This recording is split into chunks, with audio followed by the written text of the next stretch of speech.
Assalamualaikum warahmatullahi wabarakatuh.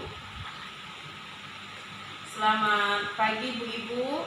Mudah-mudahan kita semua masih dalam keadaan sehat sehingga kita masih bisa mengikuti acara yang rutin kita lakukan setiap bulan, yaitu pertemuan peningkatan kemampuan keluarga.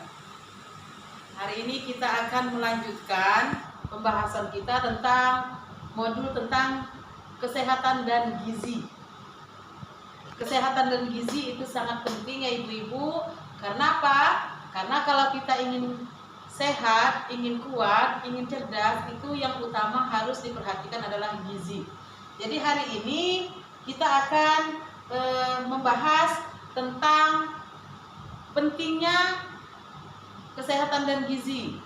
Hari ini kita akan bahas tentang apa dampak kalau kita kekurangan gizi.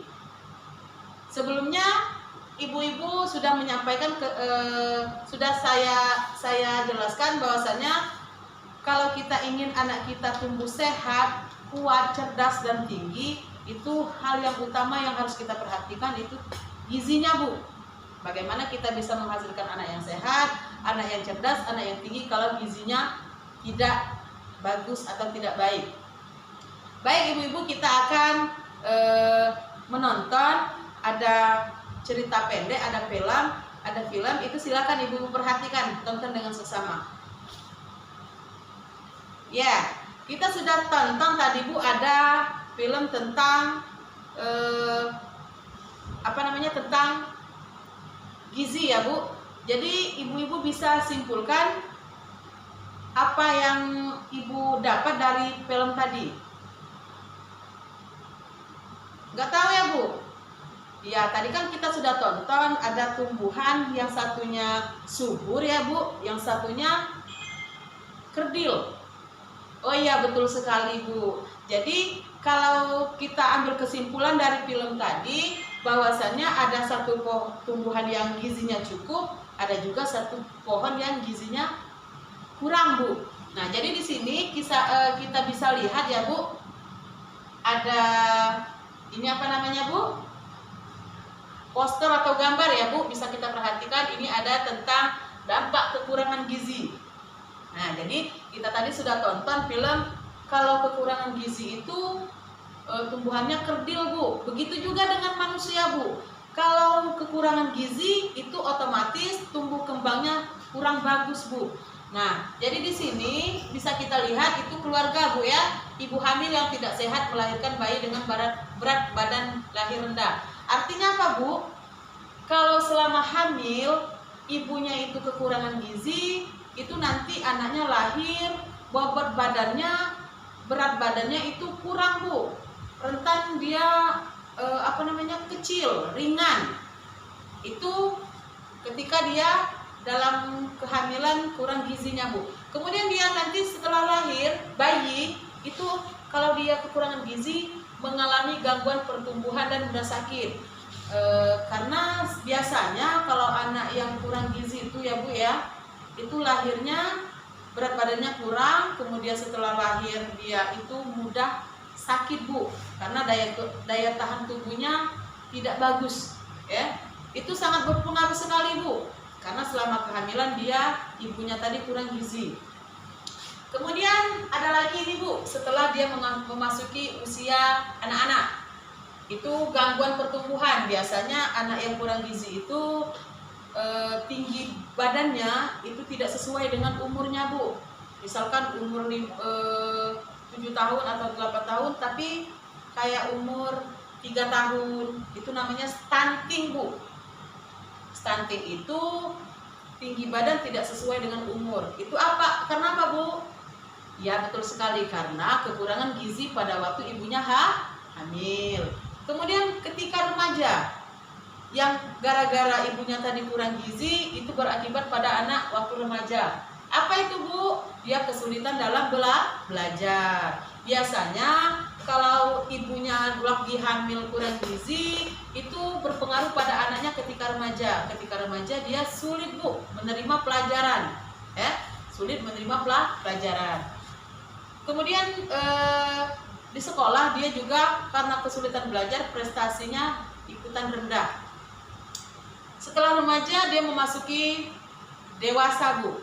Nah, dewasa itu biasanya kalau ibunya dulu kekurangan gizi pada waktu hamil, ketika dewasa anaknya mengalami gangguan kesehatan. Ya, selain gangguan kesehatan, pendidikannya juga rendah. Kenapa? Karena tadi pada masa remaja dia sulit, Bu, menerima pelajaran. Ya, sulit. Jadi prestasinya juga rendah. Otomatis kalau prestasinya rendah ketika remaja, ketika dewasa maksudnya, Bu, itu karena pendidikan rendah jadi kesulitan dalam mencari pekerjaan. Ya. Jadi gara-gara waktu hamil ibunya kekurangan gizi, dampaknya pada waktu bayi, pada waktu anak, pada waktu remaja, dan waktu dewasa. Berarti penting sekali ya, Bu, gizi itu. Sampai di sini Ibu-ibu paham apa yang saya jelaskan tadi, Bu? Iya, terima kasih, Bu. Terima kasih. Kemudian kita lanjutkan, Bu. Kita akan lihat itu ada lagi, Bu. Kita lanjutkan. Ya, kita lanjutkan. Kalau tadi pentingnya kesehatan dan gizi dimulai dari kehamilan karena akan berdampak pada waktu anak bayi, pada waktu masa anak-anak, pada waktu masa remaja dan masa dewasa. Di sini kita akan bahas, kita lihat, Bu, di sini ada pentingnya 1000 hari pertama kehidupan. Ya, pentingnya 1000 hari pertama kehidupan. Tadi kita sudah tonton film tentang ada tumbuhan yang gizinya cukup, ada juga tumbuhan yang gizinya kurang. Karena kalau gizinya kurang otomatis dia kerdil, Bu. Kalau dia cukup, otomatis normal, Bu, tumbuhnya. Nah, di sini bisa kita lihat ini ada pentingnya 1000 hari pertama kehidupan. Ibu-ibu tahu 1000 hari pertama itu dimulai kapan? Iya, betul sekali, Bu. 1000 hari pertama itu dimulai dari dalam kandungan. Jadi ketika dalam kehamilan itu dimulai dari hamil sampai dia masa 2 tahun. Itu 1000 hari pertama. 1000 hari pertama itu, Bu, sangat-sangat penting. Karena 1000 hari pertama itu menentukan menentukan kehidupan yang akan datang, Bu. Karena 1000 hari pertama ini adalah masa yang sangat-sangat penting, yang berguna, yang mempengaruhi masa depannya di kemudian hari. Jadi kalau Anda ingin punya anak yang sehat, yang cerdas, yang tinggi, itu harus dimulai dari masa kehamilan ya, Bu. Bukan pas dia sudah lahir, bukan. Kemudian dilanjutkan setelah hamil, itu setelah kelahiran. Setelah kelahiran anaknya dibawa ke posyandu, dibawa ke pusat-pusat kesehatan. Jadi amat penting, Bu, ya. Setelah kelahiran itu anaknya ditimbang, diimunisasi dan lain sebagainya. Juga bagi ibunya itu harus setelah nifas itu memeriksakan diri ke pusat layanan kesehatan. Setelah usia 0 sampai 6 bulan, anak-anak cuma diberikan ASI ya, Bu. Jangan diberi makanan yang lain. Itu belum boleh, Bu. Karena setelah masa 6 bulan itu baru boleh anak tersebut diberi makanan pendamping ASI. Makanan yang juga harus disesuaikan dengan makanan yang kita makan.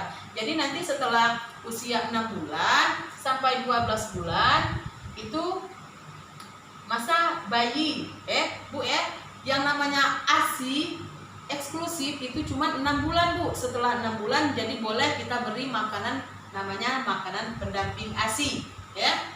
Jadi, Bu, setelah kelahiran dan nifas itu ada masa bayi usia 6 sampai 12 bulan. Masa 6 sampai 12 bulan itu jangan lupa, Bu, kita selalu bawa ke pusat layanan kesehatan karena akan banyak sekali ada imunisasi, ada pemberian vitamin A dan lain sebagainya. Jangan sampai lupa ya, Bu, bawa anak-anaknya ke posyandu.